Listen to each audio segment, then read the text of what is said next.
হীরক রাজার দেশে বলে একটা গল্প আছে জানিস, যেখানে মানুষ কল্পনায় ভাসে, শিক্ষা গ্রহণ করতে গেলে বাধা দেয়, পাঠশালা উচ্ছেদ করে দেয়।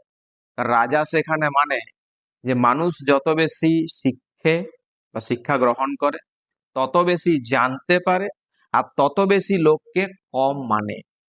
আমরা যদি বেশি শিক্ষিত হয়ে যাই, আমরা কিন্তু বাকিদেরকে কম মানবো, এটা কিন্তু অনেকে মনে করে। কিন্তু শিক্ষা হচ্ছে এমন একটা অস্ত্র, যে অস্ত্র দিয়ে সবকিছু জয় করা যায়। তাই শিক্ষা গ্রহণ না করলে এই শক্তিশালী অস্ত্রটা আমাদের হাতের কাছে আমরা কিন্তু পাবো না। যত বেশি প্র্যাকটিস করব তত বেশি জানবো, আর প্র্যাকটিসটাই আমাদের মনের মধ্যে থাকা সমস্যাগুলোকে দূর করে ফেলতে পারে। ইংলিশ বরাবরই জটিল একটা বিষয়। ইংলিশের প্রত্যেকটা পার্ট আমাদের কাছে জটিল, কারণ আমরা বাংলা ভাষা দিয়ে আমাদের পঠন পাঠনটা শুরু করেছি। আর এখন চাইলেও কিন্তু ইংলিশে আমরা ফ্লুয়েন্টলি বলতে বা লিখতে পারি না। হয়তো টেন্সে প্রবলেম হচ্ছে, কখনো আর্টিকেল প্রিপোজিশনে প্রবলেম হচ্ছে, পার্ট অফ স্পিচে প্রবলেম হচ্ছে, নানা রকমের সমস্যা আমাদের বিভিন্ন দিক থেকে আসে। কিন্তু এই সমস্যাগুলো দিনের পর দিন কি আসবে কি না? তাই গ্রামারটাকে যদি না শিখি, তাহলে রাইটিং এর প্রথম কথা আমাদের প্রবলেম হবে। গ্রামারটা যদি না পারি, তাহলে রাইটিং এর প্রথম কথা আমরা লিখতে পারবো না। আর ওয়ার্ড যদি বেশি পরিমাণ আমাদের কাছে না থাকে, লিখতে জানলেও, ফরম্যাট গুলো জানলেও আমরা লেখার জন্য সে ওয়ার্ডটা খুঁজেই পাবো না। তা আমাদেরকে সব দিক থেকে আমাদেরকে স্ট্রং হতে হবে। আর সেই স্ট্রং হতে গেলে একটাই পথ খোলা আছে, সেটা কি? Practice, practice, practice and practice. আজকে গ্রামারের যে পার্টটা শিখবো, ক্লাস 7-এর সেকেন্ড সামেটিভ পরীক্ষার জন্য কিন্তু অত্যন্ত গুরুত্বপূর্ণ একটা ক্লাস। কিছুদিন পরেই আমাদের সেকেন্ড সামেটিভ পরীক্ষার নোটিশ আমরা পেয়ে যাব, কারণ আমাদের ফার্স্ট সামেটিভ পরীক্ষা অনেকদিন আগে হয়ে গেছে। অনেকটা দিন আমরা প্র্যাকটিস করেছি, আমাদের সেকেন্ড সামেটিভের পরীক্ষার জন্য সিলেবাস শেষ হয়ে গেছে, আর প্রস্তুত হয়ে রয়েছি। বিভিন্ন বিষয় নিয়ে এবার শুধু রিভাইজ করার পালা। তাই আমরা যারা ক্লাস 7-এ পড়ছি, তাদের কাছে ক্লাসটা কিন্তু অত্যন্ত গুরুত্বপূর্ণ। বলা আছে কি, ডু অ্যাজ ডিরেক্টেড। এই সেন্টেন্সটার নাম বলতে পারবো? এই যে ডু অ্যাজ ডিরেক্টেড লেখা আছে, এটা ইংলিশ গ্রামারের সেন্টেন্সের দিকে কোন সেন্টেন্স? এটা imperative sentence. Do as directed বলতে নির্দেশ অনুযায়ী কাজ করো, যেমন ভাবে বলা আছে। তারপর ইম্পারেটিভ সেন্টেন্সের স্ট্রাকচারটা জানি ভার্ব দিয়ে শুরু হয়, এটা ঠিক তেমনই ইম্পারেটিভ সেন্টেন্স দিয়ে কথাটা বলা আছে। যা কিছু চোখের সামনে দেখবো, একটু যদি জানার চেষ্টা করি, ওই কি আর কেন যদি প্রশ্নটা আমাদের চিরদিন মাথার মধ্যে ঘুরপাক খায় না, আমরা অনেক কিছু শিখতে পারবো। সাপোজ একটা বড় গাছ দেখলাম রাস্তার ধারে, এবারে এই গাছটা কে লাগিয়েছিল, কত বছর আগে গাছটা লাগানো হয়েছিল, এত বড় মাপটা দেখে বিভিন্ন রকম প্রশ্ন আসতেই পারে। এই প্রশ্নের প্রত্যেকটা প্রশ্নে যদি সমাধানগুলো করে ফেলতে পারি, উত্তরগুলো জেনে নিতে পারি, তাহলে কিন্তু অনেকটাই কাজে লাগে। তাহলে ডু অ্যাজ ডাইরেক্টেড এর ফার্স্ট কোশ্চেন কি বলেছে? 100 রুপিজ ব্ল্যাঙ্ক দেওয়া আছে, এনাফ ফর হিম, ব্র্যাকেটে বলেছে বি। বি বলতে বি ভার্ব।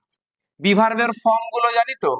বি ভার্বের ফর্ম গুলো বলতে আমরা টেন্সের দিক থেকে যদি দেখি, তাহলে প্রেজেন্ট টেন্সের 3টা ফর্ম পাই, এম, ইজ, আর। পাস্ট টেন্সে পাই 2টা, ওয়াজ আর ওয়ার। এবার এদের থার্ড ফর্ম আছে বি ডবল ই এন। প্রত্যেকটা ভার্বেরই 3টা করে রূপ হয়। তাহলে এই বি ভার্বের থার্ড ফর্ম হচ্ছে বিন। এবার এর কিন্তু আরো ফর্ম আছে, বিই আই এন জি, আর নিজে বিই। এই হচ্ছে বি ভার্বের form, am is are, was were, been, being আর বি। এখানে যেটা বসাতে বলেছে দেখ, 100 রুপিস ড্যাশ এনাফ ফর হিম।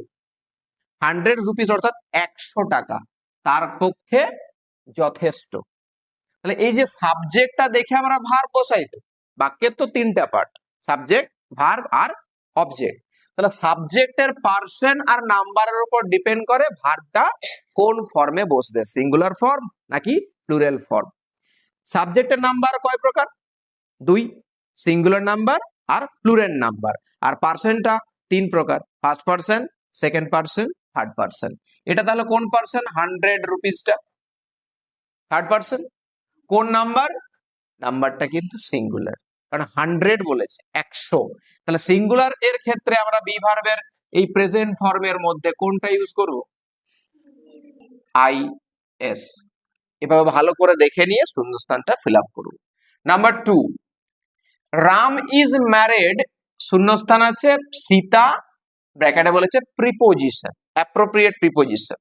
এই ম্যারিড এর পরে আমরা একটা কথা জেনে রাখছি আজকে, আর মনে রাখবো সারা জীবন, যে ম্যারিড এর পরে টু ইউজ করতে পারি বা উইথ ইউজ করতে পারি, যে কোনো একটা। ম্যারিড ওয়ার্ডটা পেলেই প্রিপোজিশন হিসাবে টু বা উইথ আমরা ব্যবহার করব। ওকে, খুব সহজ। Number 3, Helen Keller is an dash, ব্র্যাকেটে রয়েছে ইন্সপায়ার ক্যারেক্টার টু অল, আর এ পাশে ব্র্যাকেটে বলেছে পার্টিসিপল অ্যাডজেক্টিভ। করেছি আগে পার্টিসিপল অ্যাডজেক্টিভ। পার্টিসিপল অ্যাডজেক্টিভ 3 প্রকার: প্রেজেন্ট পার্টিসিপল, পাস্ট পার্টিসিপল আর পারফেক্ট পার্টিসিপল। প্রেজেন্ট পার্টিসিপলটা জেনেছিলাম যে main verb plus ING. Past participle জেনেছিলাম ভার্বের সঙ্গে ডি, ইডি, টি, এন বা ইএন যোগ, অর্থাৎ থার্ড ফর্মটা। আর পারফেক্ট পার্টিসিপল হচ্ছে have plus ING plus main ভার্বের থার্ড ফর্ম, অর্থাৎ হ্যাভিং প্লাস মেন ভার্বের থার্ড ফর্ম। এখানে বলেছে পার্টিসিপল অ্যাডজেক্টিভ দিয়ে শূন্যস্থানটা ফিল আপ করতে, আর ওয়ার্ডটা কিন্তু ব্র্যাকেটে দেওয়া আছে, ইন্সপায়ার দেওয়া আছে। তাহলে এই ইন্সপায়ারটা প্রেজেন্ট ইনডিফিনাইট টেন্সের ভার্ব। একে যদি আমরা পার্টিসিপল বানাই তাহলে কি পাবো? I N S P I R I N G, inspiring character to all. খেয়াল রাখবো যে কোনো ওয়ার্ডের সঙ্গে যখন আমরা আইএনজি যোগ করব, লাস্ট লেটারটা যদি ই থাকে, এটা কিন্তু আমাদেরকে বাদ দিতে হয়। তাহলে এখানে ইন্সপায়ারিং ওয়ার্ডটা হচ্ছে পার্টিসিপল অ্যাডজেক্টিভ, এখানে কিন্তু আমরা ইটা বাদ দিয়ে আইএনজিটা যোগ করেছি। তাহলে Helen Keller is an inspiring character to all. Next, number 4, I left the place as soon as I dash, ব্র্যাকেটে রয়েছে হিয়ার দ্য নিউজ, বলেছে প্রপার ভার্ব ফর্ম, সঠিক ভার্বের রূপটা ব্যবহার করতে বলেছে। এই ভার্বের রূপ আমরা টেন্সের উপর ডিপেন্ড করে করব। ভার্বের রূপ বসাতে হয় টেন্সের উপর ডিপেন্ড করে।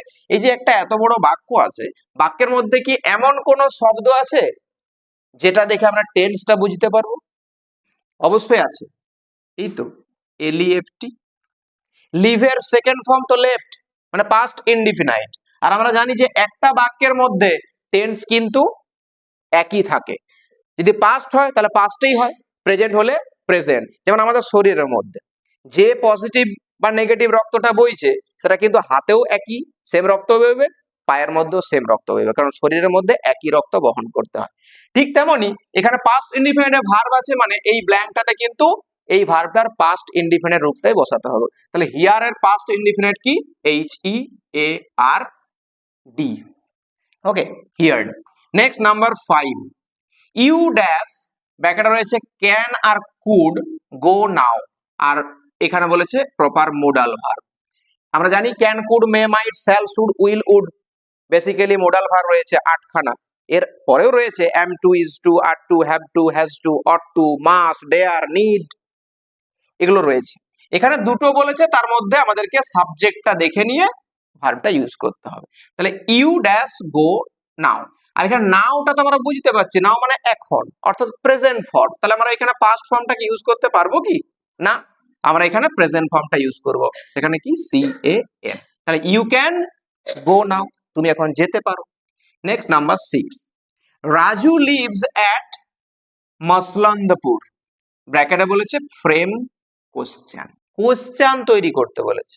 কোশ্চেন তৈরি করতে বলেছে মানে আমাদের একটা জিনিস খেয়াল রাখতে হয়, কোশ্চেন কিন্তু 2 প্রকার, এক হচ্ছে ইয়েস নো কোশ্চেন আর WH কোশ্চেন।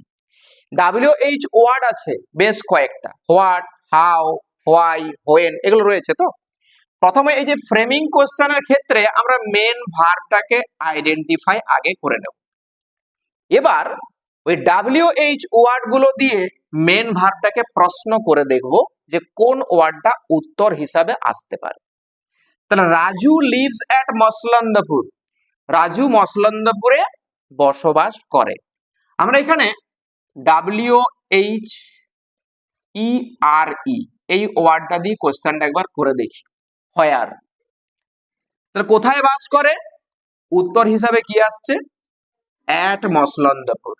তাহলে এই WH ওয়ার্ডটা কিন্তু আমার কাছে অ্যাপ্রোপ্রিয়েট, আমি এটাকে ব্যবহার করতে পারবো।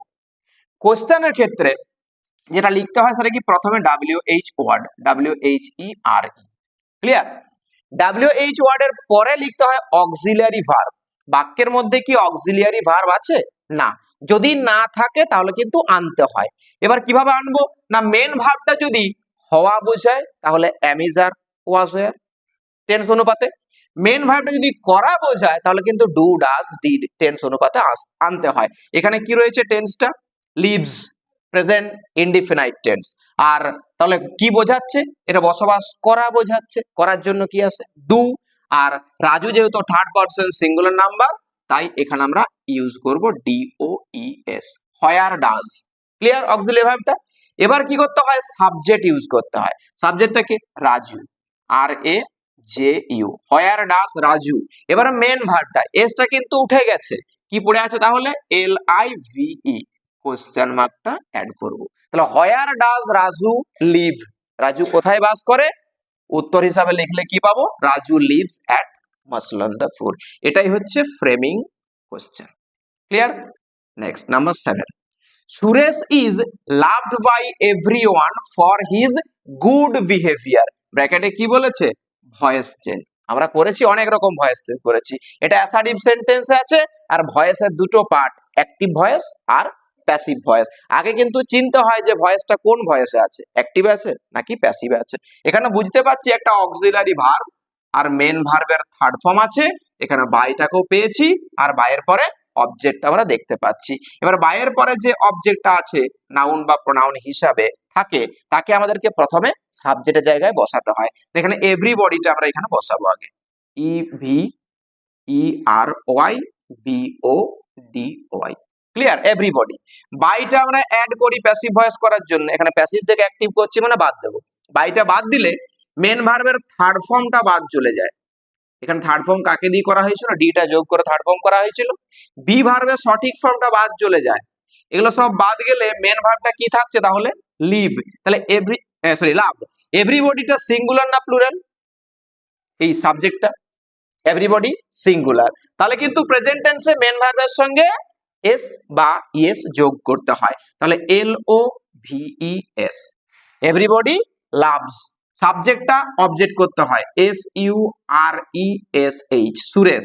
বাড়তি অংশ যা আছে আমরা পরপর বসিয়ে দেবো। For his good behaviour, BEHAVIOUR, clear? এই হচ্ছে প্যাসিভ ভয়েস থেকে active voice. Next number 8, a dash of ships has arrived at the port. ব্র্যাকেটে বলেছে কালেকটিভ নাউন, সমষ্টিবাচক নাউন দিয়ে আমাদেরকে এই শূন্যস্থানটা পূরণ করতে হবে। তো জেনে রাখবো, এই যে শিপস বলেছে না, শিপস মানে তো জাহাজ, এই জাহাজের দলকে ক্রিউ বলে, CREW, a crew of ships. আর তো কিছু নাই, উত্তর complete. Next number 9, the sun is the brightest star in our sky. আমাদের আকাশে সূর্য হলো উজ্জ্বলতম নক্ষত্র। এখানে ডিগ্রি করার সময় আমরা দেখেছি, ডিগ্রি চেনার উপায়টা আমাদের কাছে মনে আছে, যে ভার্বের পরে যদি দা থাকে তাহলে সেই ডিগ্রিটাকে আমরা বলি সুপারলেটিভ ডিগ্রি। এখানে সুপারলেটিভ ফর্মটাও রয়েছে, অ্যাডজেক্টিভের সঙ্গে EST যোগ করা আছে, সুপারলেটিভ। এবার কি বলেছে এখানে? পজিটিভে কনভার্ট করতে। তাহলে ভার্ব প্লাস ডি যুক্ত সুপারলেটিভকে যদি আমরা পজিটিভে কনভার্ট করি, একটু ছকটা মনে রাখবো যে প্রথমে আমাদেরকে নো আদার লিখতে হবে, নো আদার। ওকে, পরের স্টেপটা কি? সুপারলেটিভের পরের অংশ যা যা আছে, স্টার ইন আওয়ার স্কাই আমরা লিখবো STAR, star in our sky. Okay, এরপর ভার্ব বসাবো। এখন বাক্যের ভার্ব কি? ইজ আছে, আর এখানে আমরা ভার্বটা বসাবো সবসময় সাবজেক্টকে ফলো করে। এই নো আদার পরের শব্দটা হচ্ছে আমার কাছে সাবজেক্ট, তাহলে স্টারটা কি প্লুরাল? না, স্টারটা সিঙ্গুলার। আর আরেকটা কথা মনে রেখে দেবো যে নো আদার কিন্তু সবসময় সিঙ্গুলার সাবজেক্ট ক্যারি করে, তাই ভার্বটা কিন্তু সিঙ্গুলারই বসবে। তাহলে এখানে ইজ বসাবো, ইজ। এবার কি লিখেছি? যে no other star in our sky is. এবার সো ইউজ করতে হবে, ভার্বের পরে সো। সো এর পরে পজিটিভ রূপটা আমরা তো জানি যে EST যোগ করে সুপারলেটিভ করা আছে, তাহলে ESTটা বাদ দিলে আমরা পজিটিভটা পেয়ে যাচ্ছি। তাহলে ব্রাইট, BRIGHT, ব্রাইট। এবার একটা অ্যাজ বসাবো, অ্যাজটা বসানোর পরে বাক্যের প্রথম সাবজেক্টটা বসিয়ে দেবো, দা সান, SUN। উত্তরটা কি হলো? No other star in our sky is so bright as the sun. Next, number 10। The old man said, বৃদ্ধ লোকটি বলেছিল, please give me a glass of water, দয়া করে আমাকে এক গ্লাস জল দাও। কি বলেছে? ন্যারেশন চেঞ্জ, অত্যধিক সোজা একটা বাক্য, কিছুদিন আগেই করলাম। এই রিপোর্টিং ভার্বকে তো চেঞ্জ করতে হয় না, আর আমি বলেছিলাম যে প্লিজ থাকলে রিপোর্টিং ভার্বটা রিকোয়েস্টেড হয়ে যায়। তাহলে লিখতে শুরু করব, the old man, the old man, REQUESTED, requested. Linker হিসাবে কি ব্যবহার করতে হয়? TO, two. আর টু এর পরে তো মেন ভার্ব সব সময় প্রেজেন্টে থাকে, পরিবর্তন হয় না, GIVE, গিভ। বয়স্ক লোকটা বলছে আমাকে, তাহলে আমরা কি বলবো? তাকে। তাহলে তাকে ইংলিশ কি? HIM, him, a glass of water. উত্তরটা কি পেলাম? The old man requested to give him a glass of water. Next, number 11। Gautam Buddha is called dash light of Asia, article সেই ছোটবেলা থেকে শিখছে, এ এন আর দি। আর নির্দিষ্টর ক্ষেত্রে আমরা জানি THE বসে। এখানে গৌতম বুদ্ধকে বলা হচ্ছে লাইট অফ এশিয়া, আর কাউকে বলা হয় কি? না। তাহলে আমরা এখানে ঝট করে THE বসাবো। এক নাম্বার কমপ্লিট, একদম সোজা। Next, number 12। Open the door, দরজাটা খোলো। ভয়েস চেঞ্জ, এটাও সোজা। ইম্পারেটিভ সেন্টেন্সে ভয়েস চেঞ্জও সোজা, ন্যারেশন চেঞ্জও সোজা। একটু মনে রাখতে হবে ছকগুলো। কি করবো ভয়েস চেঞ্জ করতে গেলে? যদি দেখি ভার্ব প্লাস ডাইরেক্ট অবজেক্ট আছে, তখন ভয়েস চেঞ্জ করতে গেলে কি করতে হয়? লেট ইউজ করতে হয়, LET, লেট। তারপরে ডাইরেক্ট অবজেক্টটা মানে দা ডোর, লেট দা ডোর। এবার বি ইউজ করতে হয়, let the door be, main ভার্বের থার্ড ফর্ম OPENED। কতক্ষণ লাগলো? একদম সোজা, let the door be opened. Next, number 13। Have you dash, ব্র্যাকেটে রয়েছে রাইট দা লেটার, বলেছে প্রপার ভার্ব। এটাও কিন্তু নিমেষের মধ্যেই। কিরকম মনে রাখবো কি? যে হ্যাভ, হ্যাজ আর হ্যাড, তিনটা ভার্ব আছে জানি, আছে বোঝাতে ইউজ করা হয়। হ্যাভ, হ্যাজ আর হ্যাড এর পরে সবসময় মেন ভার্বের থার্ড ফর্ম বসে। তা রাইট, রোট, রিটেন, WRITTEN। ব্যাস, সঙ্গে সঙ্গে উত্তর complete. Number 14। I will dash you a dash about a dash, তিনটা শূন্যস্থান দিয়েছে, ব্র্যাকেটে তিনখানা ওয়ার্ডকে বলেছে। এগুলো সিনোনিম, সমোচ্চারিত ভিন্নার্থক শব্দ বাংলায় পড়েছি। এখানে বেসিক্যালি উচ্চারণটা সেম, টেল, টেল, টেল। এই যে TAIL আছে না, টেল মানে ল্যাজ, টেল মানে ল্যাজ। এবার TELL, টেল মানে বলা, আর TALE, টেল মানে গল্প। তাহলে আমাদেরকে অর্থটা বুঝে নিয়ে তিনটা শূন্যস্থানে তিনটা ওয়ার্ড বসিয়ে দিতে হচ্ছে। তাহলে আই উইল, আমি বলবো, বলার ইংলিশ কি? টেল। আর মোডাল ভার্বের পরে মেন ভার্ব সবসময় প্রেজেন্ট ফর্ম বসে, তাহলে TELL, I will tell you, আমি তোমাকে বলবো। এ ড্যাশ, একটা গল্প। গল্পের ইংলিশটা কি বললাম? TALE, টেল, ড্যাশ, শূন্যস্থান কমপ্লিট হলো। অ্যাবাউট এ ড্যাশ, কি সম্পর্কে? ল্যাজ সম্পর্কে, TAIL। ব্যাস, complete. I will tell you a tale about a tail, complete. Next, এগুলো হোমোফোনস বা হোমোনিমস টাইপের ওয়ার্ড এগুলো। Sheetal had baked cupcakes for us, underline the compound word. যৌগিক শব্দটার তলায় দাগ দিতে বলেছে। যৌগিক শব্দ বলতে দুটো শব্দ একসঙ্গে যুক্ত হয়ে আছে। এখানে কি শীতল যৌগিক শব্দ? না। হ্যাড তো নয়, বেক নয়, কাপ কেকস হচ্ছে কম্পাউন্ড ওয়ার্ড, কারণ কাপ একটা শব্দ আর কেকস হচ্ছে আর একটা শব্দ, এটাই কম্পাউন্ড নাউন বা কম্পাউন্ড ওয়ার্ড। ব্যাস, আমাদের ক্লাস এখানেই কমপ্লিট।